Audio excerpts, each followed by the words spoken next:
I realized certainly pretty quick as I moved up in, management, that I had to have a framework, and there had to be a framework of, you just don't grow by doing more deals. And certainly I think even a small business, people are like, hey, let's just get more customers. Let's just get more deals. Well, you can't scale that way, right? You really have to have a process, and you have to say, hey, what are we measuring? What's success look like? You're asking yourself, why am I doing this? Smart people would know how to use all these different tools. They start with something small. And never get your entire organization if you don't pull off operations. Don't give up. It can be as small as that. I think you guys are going to have our last today. What is going on, everybody? Welcome to the Delegate That podcast, where we discuss the art and science of delegation, business management, and leadership. I am your host, Adam Labar, and I have a good friend of mine, Sean Foster, here joining us today. A fun story with Sean. I'm looking forward to digging into his background a little bit and where his leadership and delegation experience comes from. So, Sean, if you can, please go ahead and introduce yourself and tell us about what you do. Yeah, thanks, Adam, and good to see you again. So my background's really been in technology, in specifically cybersecurity. 25 years in cybersecurity. I worked at some big companies like Symantec and Hewlett Packard, and then some startups. And then the last kind of 4 roles I've had as a CRO, which is a chief revenue officer. And had done that just up until about 2 years ago. I stepped down from my last role and really wanted to be more entrepreneurial. And so I've done a couple things this far in the real estate world, done some land deals, done some self-storage, a little bit of retail, investing. And then I still stay into my core competency, which is tech and cybersecurity. So I do invest in startups in that world as well. And then I'm a part of a company, a VC firm called Stage 2 Capital as a limited partner, where I do some advisory work for some of their portfolio companies as well. So, it's been a great journey, and there's never a dull moment in tech, and certainly not in cybersecurity. So it's been a lot of fun. Most teams don't have a strategy problem. They have a systems problem. Tasks scattered across tools, goals buried in spreadsheets, and metrics no one actually checks. Zentrix OS fixes that. It's a true business operating system that brings tasks, goals, and performance metrics into one connected workspace. So your team always knows what to do, why it matters, and how they're tracking. No more juggling apps. No more missed accountability. Just a clear, organized way to run your business the way it was meant to be run. If you're ready to stop managing chaos and start managing with clarity, Zentrix OS is built for you. Visit zentrixos.com and take control of how your team operates. Yeah, I would imagine 25 years in cybersecurity, the amount of change that happened in the cyber world in those 25 years. I mean, you're talking about the introduction really to your normal everyday person getting access to the internet at the beginning 25 years ago to now, like, it's ubiquitous. Like, I mean, it's, our 3-year-old kids have access to the internet without much, with almost unfettered, depending on the parental style that you have, so I would imagine there was so much change in all of that. What did it look like as growing in that type of firm, right? If you talk to somebody that's starting in AI right now, that would be like starting in cybersecurity 25 years ago. Like, there's going to be so much change that happens. How do you kind of manage to keep yourself on top of it? How do you manage to make sure that you're staying on the sword's edge of where you need to be to keep sharp in where you're going? Yeah, it's a great point, and I'm fired up about AI right now, just because it does remind me of 25 years ago, and it poses exact same challenges, from a security standpoint as it did 25 years ago. But yeah, look, back then there was, when it came to cybersecurity, that was really just viruses, right? And we remember the viruses that used to be out there. So there was only 3 companies. It was us, which was Symantec. There was McAfee, and then there was a company called Trend Micro, and that was really it, the big 3.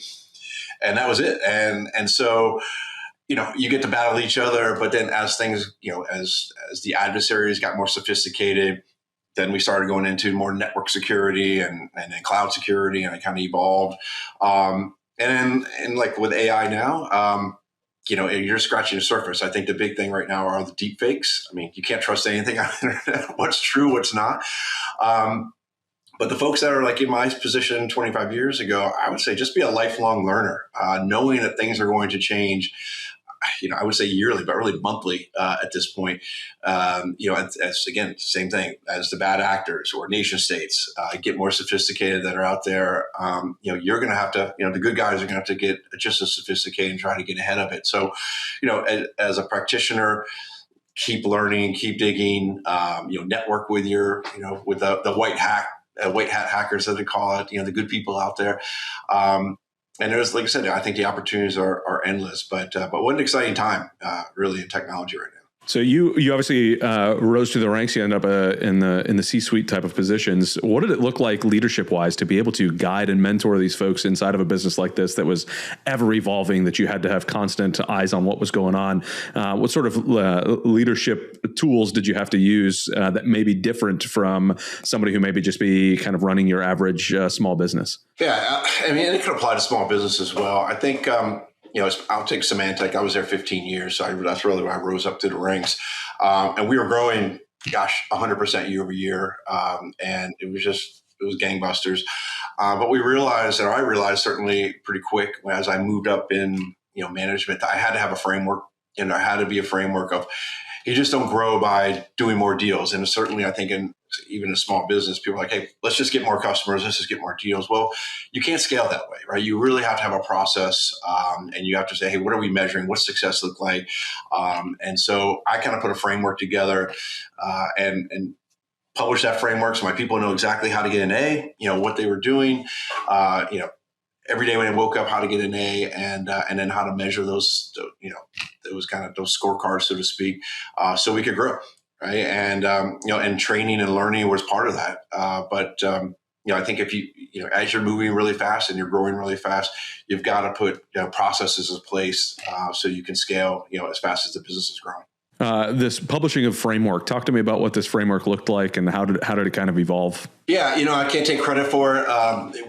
We had someone, I'll give him a plug, Jay Tyler. He's still out there doing business today, I'm pretty sure. But, it wasn't just my group. It was kind of all over. We were just growing.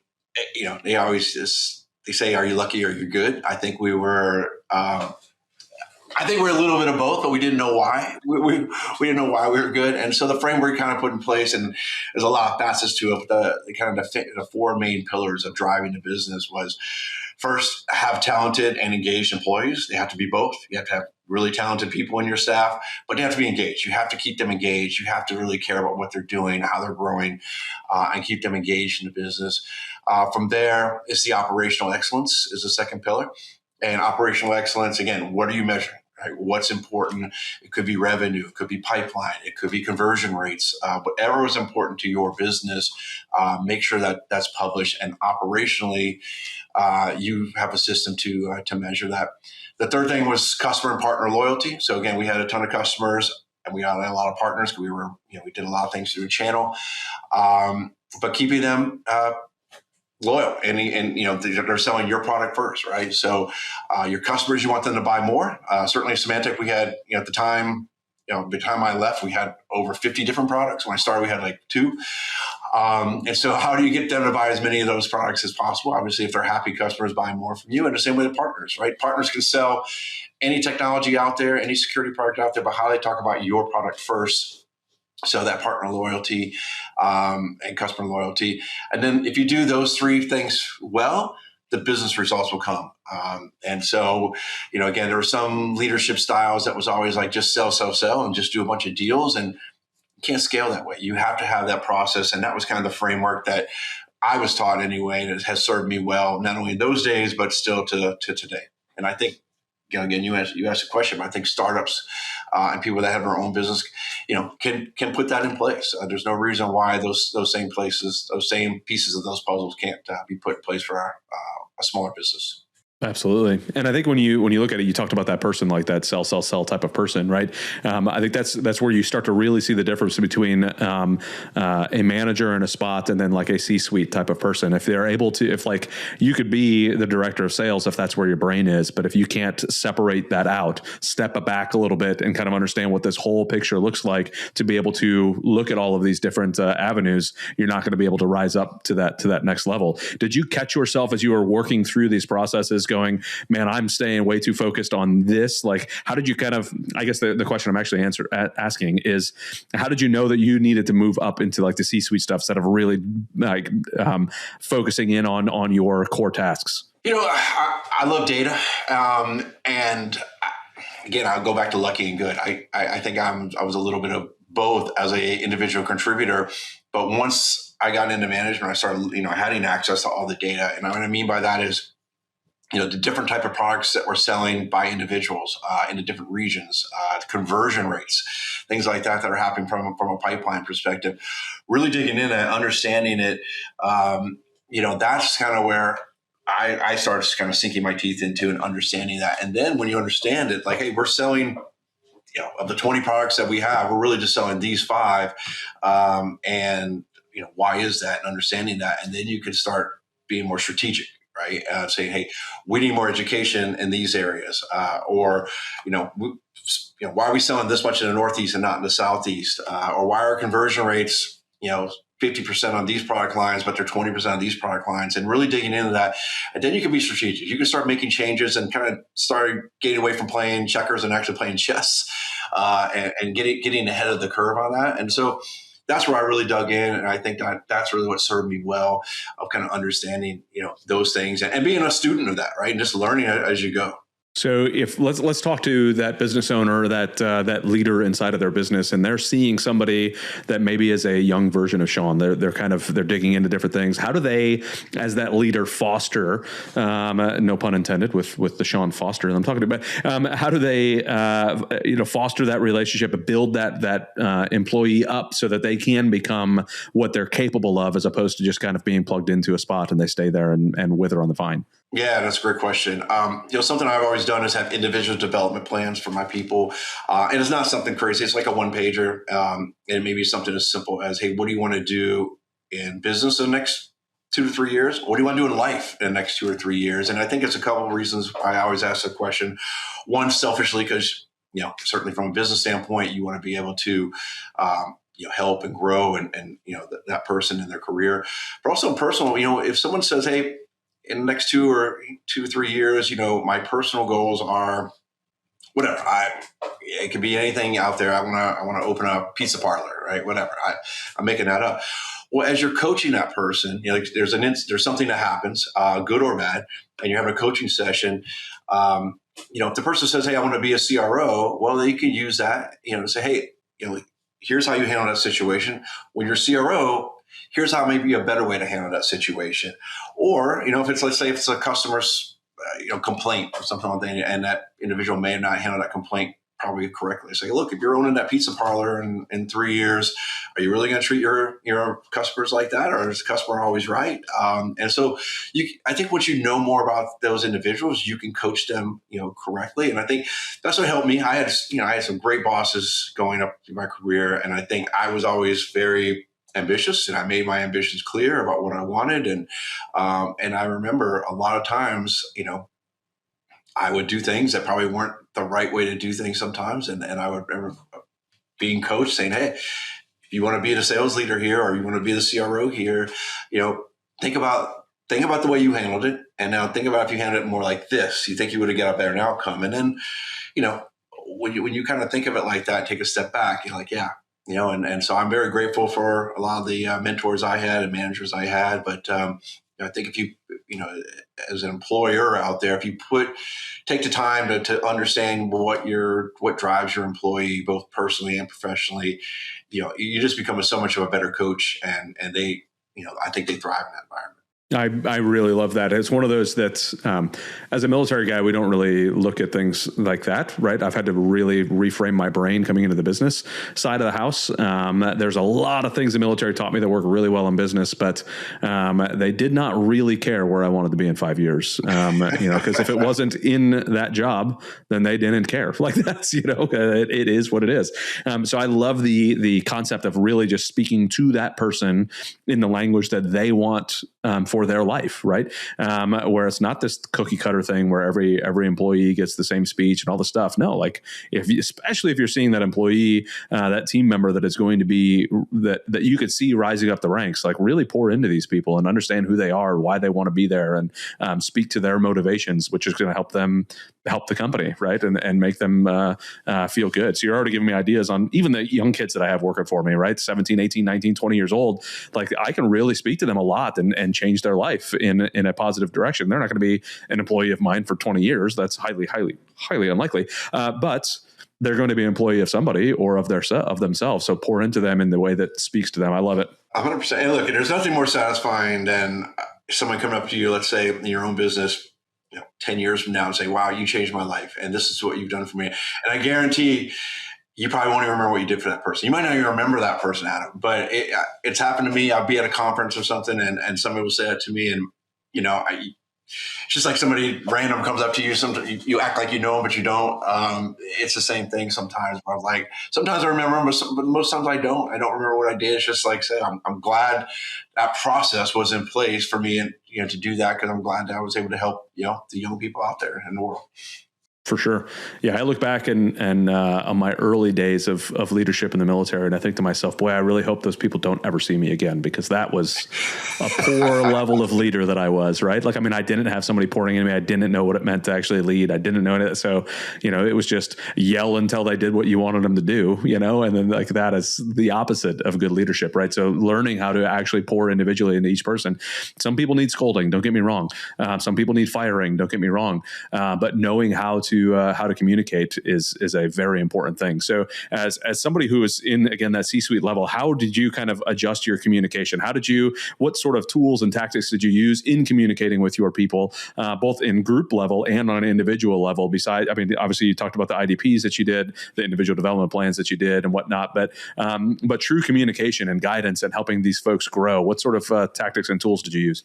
Yeah, well, it's a little different. Like I said, you're in the C-suite, and sometimes I had a couple hundred people, in my organization. You got to be on message. I think that's where it gets a little more political, right? And what I mean by that is you got to be on message for the company. It can't be the company message and Sean's message. I was never a fan of that. You would never see me kind of go against the company line.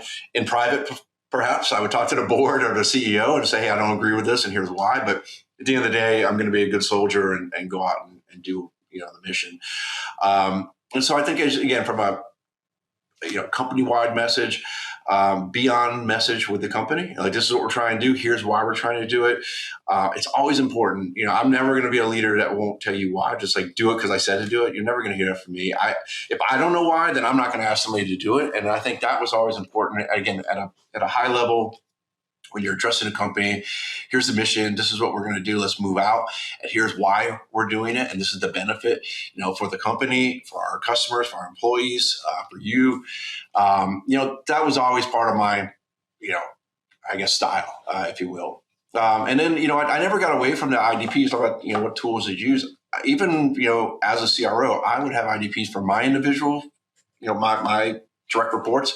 I would ask that they did it with their direct reports. So it cascaded down, in that respect. Again, the bigger the company, sometimes again, it gets a little bit more, convoluted where, there are some times, look, you're doing decisions that, you may not agree with, but this is the best thing for the business. And I, certainly in the last, from COVID to maybe to like recently, there's a lot of layoffs that took place, for instance, right? And revenue was drying up and the bottom line wasn't looking good. So you had to cut operational costs. Typically salaries are the way you go. And those are tough conversations that you try to bring people into the tent and say, hey, here's what we're doing. Here's why we're doing it. And again, it's always the why. Here's, we're not able to make the margins the way we are. I know we're going to have to, make some tough decisions, but here's what we're doing. Let's try to make some of these decisions together. And I always try, when it comes to important decisions like that, to have the people, maybe not the people that are affected, but certainly the people that have to deliver that message, helping to make that decision, with me. So I know I'm kind of rambling a little bit, but that's just an idea of some of those tough things that, unfortunately you just had to do, but you always try to include people and get their opinion. I think everybody's opinion matters. At the end of the day, you got to make the decision as a leader, and you got to take responsibility for it. But if you can get as many, inputs as you possibly can to try to make the best decision as possible, I think that serves you well. Absolutely. It for certainly does. So I want to understand a little bit about the transition into the investment side of the house and doing the real estate side. So what sort of, there's a lot of people that I know that, like when I was in the military, a lot of people are like, oh, well, I don't have any transferable skills, which is a bunch of nonsense. They just didn't know how to transfer those skills from the military into civilian world, whether it's entrepreneurship, whether it's going and being a normal W-2 employee at a company. They just didn't know how to relate those skills. So when you stepped out of your W-2 and you said, hey, I'm going to go and do this kind of thing for my own, how did you take the skills that you learned and apply them into the business side of the house for yourself? Well, the first thing I did, and this is like 2023, kind of mid 2023, again, I'm pretty analytical, right? And so, I read everything I could, investing in real estate, and learned all the terms and how to pencil out a good deal, a bad deal. And I started getting, deal flow, right? So, these deals all these opportunities are out there. And I swear I was doing something wrong, Adam, because I had my formulas and everything. And I was, again, remember the timing. It was like 2023. No deal would pencil out, right? I couldn't get any deal. And so I was like, I just went through 100 deals.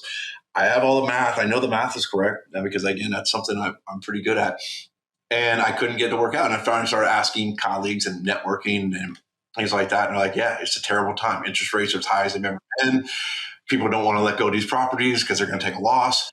And so you're not doing anything wrong, Sean, but you're better off just sitting on the sidelines until things kind of, break away. So I think doing the homework and doing my, the research and certainly transferred very well for me. And I think my networking, we didn't talk about that before, but being a sales professional, you always have to be networking. You always have to have a pipeline.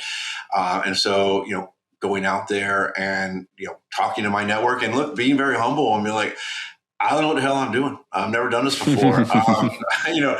Help me, it's amazing when you do that and when you're, vulnerable, I guess, especially someone like me who has a big ego and, whatever, you're vulnerable and, it's amazing how many people want to help you. Like, hey, I get it. I was there before and, and sit with you and kind of coach you. And so that was a big help for me. Certainly in the beginning, it saved me from making a bunch of mistakes, just jumping in because I felt like I needed to be in the game. Yeah. And that's, I love that the analytical side, I'm the same way on the number side of the house. I sold a majority of my deals in like 21, 22, 23. So it worked out really well for me. But then finding deals after that was not such a great thing, because I am very much the analytical side, loved looking at the numbers, making sure that everything is good. It became very difficult. But when you step back and look at, okay, what is my experience? Where are my strong suits in what I am doing right now? And how can I apply that? And you're like, hey, look, I know analytics and I know networking. Like, let me go do these two things. And what do you know? Things will start to happen. So did you start to do more? It sounds like, that you were being told to kind of sit on the sidelines, but you started to learn more, network more. Were you getting more involved in like the passive side of the house? I know you bought some land deals and things like that. So through that learning, where did it kind of direct you? Yeah, I learned. I mean, again, I did my research. I learned as much as I could. I did a few passive deals. I got into some self-storage. I got into a retail deal. But the reason I did that is because I did it late 2023 is because I learned. I had no idea, and I wish I knew 25 years ago. And for anybody that has a big W-2, please listen to this part of the message that there was the 100% depreciation, right? That accelerated appreciation, which I had never heard of before. And for all the CPAs I had in my life, no one ever told me that.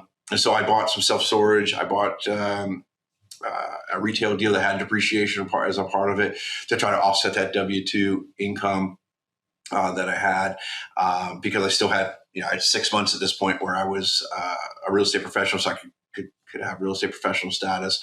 And that was huge, so that was a huge thing for me that first year. So I was able to do some passive deals, have a little bit of cash flow, but also offset that income. From there, again, the following year, I didn't have the W-2, but, there were some land deals that made sense. Unfortunately, here in Tampa, we had a couple bad hurricanes, a lot of bad properties, flooded properties. And a lot of people moved down during COVID. It was kind of their first experience in the hurricanes.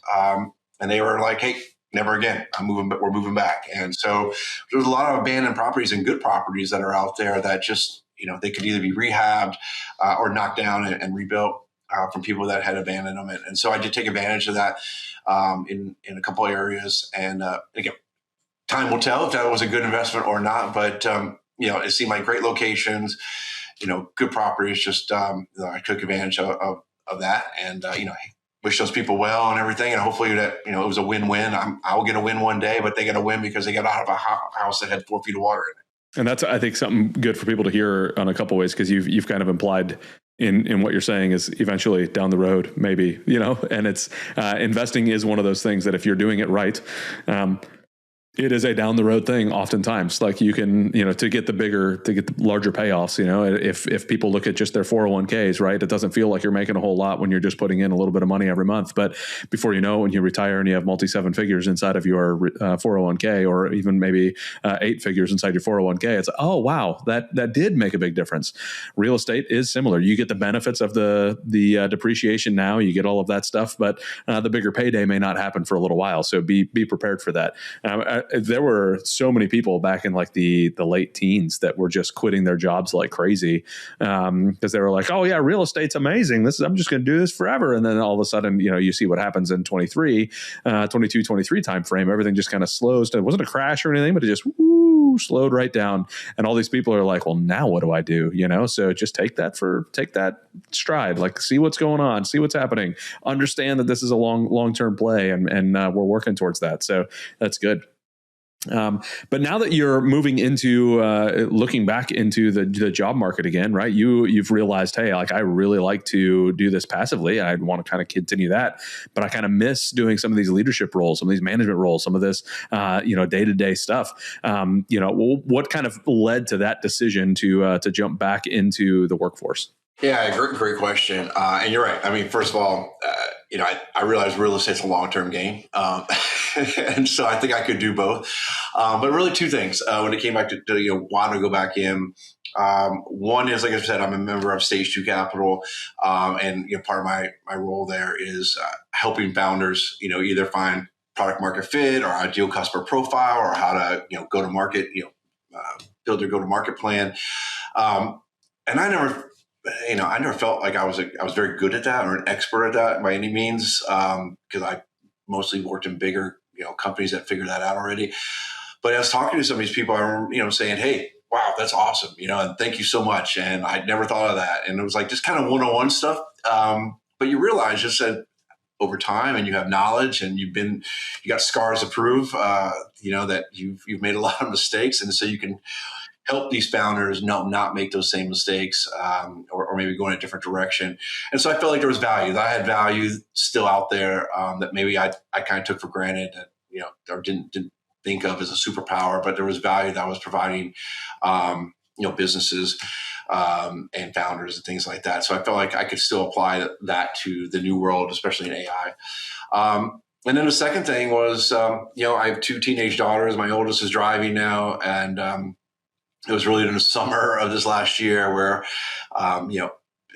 she was like, well, you seem like you got a lot of time in your hands, and you seem like, you're always jumping on these calls to help people. Why don't you go back and do it full time? And basically she's saying, I don't need you around all the time, Dad. And, thanks, but no thanks. But they were young when I was grinding and really, burn the midnight oil and all that stuff. And I always kind of preached to them about how hard work pays off, and how do you get better? Practice. I always going to have those little tidbits of information for them. And she kind of threw it back at me, and she's like, aren't you going to try to get better? Aren't you going to practice your craft? And, kind of get back out as my oldest. And I was like, yeah. And I was like, okay, if you're good with that, I'm good with that. And I said, I'm ready. And I'd had, about 2 years off. And so I figured it out, and I realized like, hey, I got a lot left in the tank, and it's something I want to do. I'm getting encouraged by my family to do it, which is unheard of sometimes. So anyway, that's kind of why I decided to jump back in, and I've been going through the process to do that. I love it. The self-reflection caused by our kids is sometimes the best self-reflection we can get, right? So when they throw your words right back in your face, you got to listen. Absolutely, yeah. And it's practice what you preach, and I love seeing that. And I think you do have a ton, and just in this half an hour we've been talking, there's a ton that you have to provide to a lot of people to be able to show them where it goes, to companies that need to grow, that need a wise leader that has great experience. Like, you're right there, you're ready to go and push that. And I've gotten to know you quite a bit over the last year and a half, and just some conversations in our monthly meetings and whatnot. And it's evident that you have a lot to provide. So I look forward to kind of hearing how that goes as you're pushing forward on there. So, but Sean, I thank you so very much for jumping on the podcast. If somebody's hearing this, maybe they want to know about Stage 2 Capital because that spoke to them, or maybe there's just like, hey, I want to learn a little bit more about some leadership side. What is the best way for folks to reach out to you?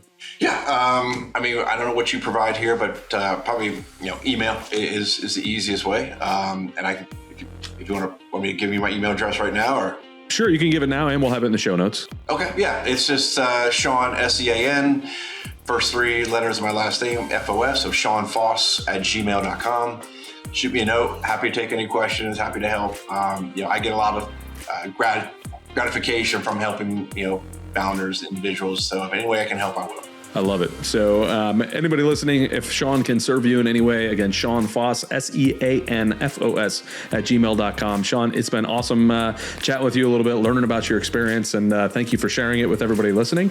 And all of you folks listening, if you like this, please share it with somebody who you think will get some value out of it. Let us know in any comments what your favorite part of this conversation was, and we look forward to seeing everybody on the next show. Awesome. Thank you, Adam. Thanks again, Sean.